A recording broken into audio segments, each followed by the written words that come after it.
La méchanceté et la mauvaise foi à Bar-Blanc, une épopée de terreur et de sagesse.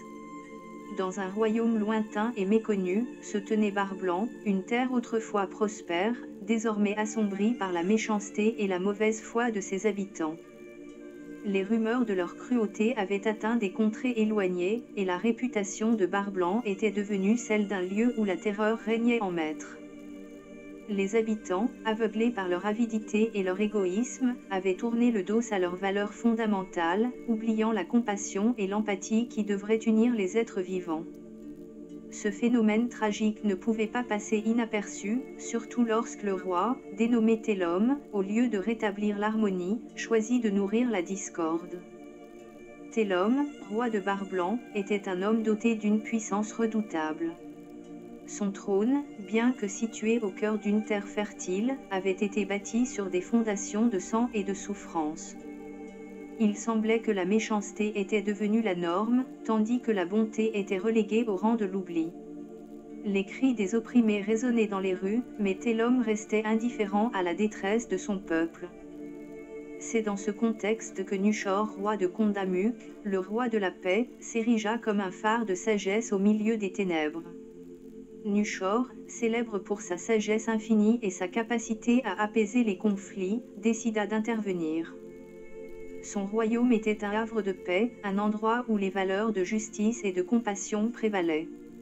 Le roi Nuchor, conscient de la menace que représentaient Télôme et sa tyrannie, envoya un message empreint de sagesse au roi de Bar-Blanc.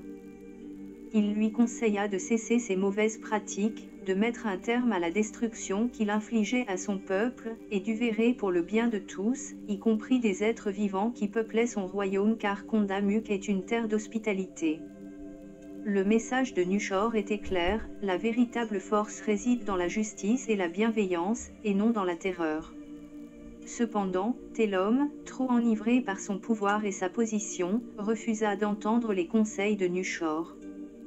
Son arrogance l'aveuglait, et il continuait à s'aimer la terreur, à écraser toute forme de rébellion, et à mener son peuple vers une guerre qui ne ferait qu'envenimer la situation.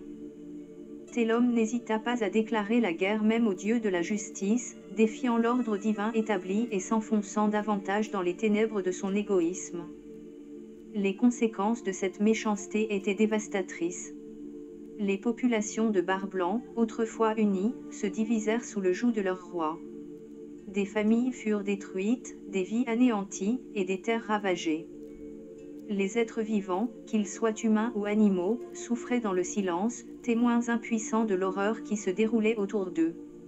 La faune et la flore, qui avaient toujours prospéré sous le règne d'une paix respectée, étaient désormais menacées par la folie d'un homme qui avait choisi le chemin de la destruction.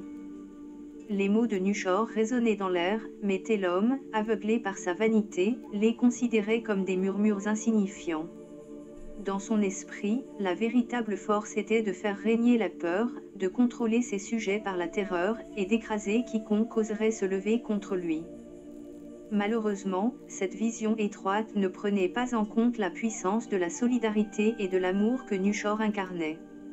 Les habitants de Bar-Blanc, bien que craignant leur roi, commençaient à se souvenir des valeurs de respect et de compassion qu'il avait abandonnées.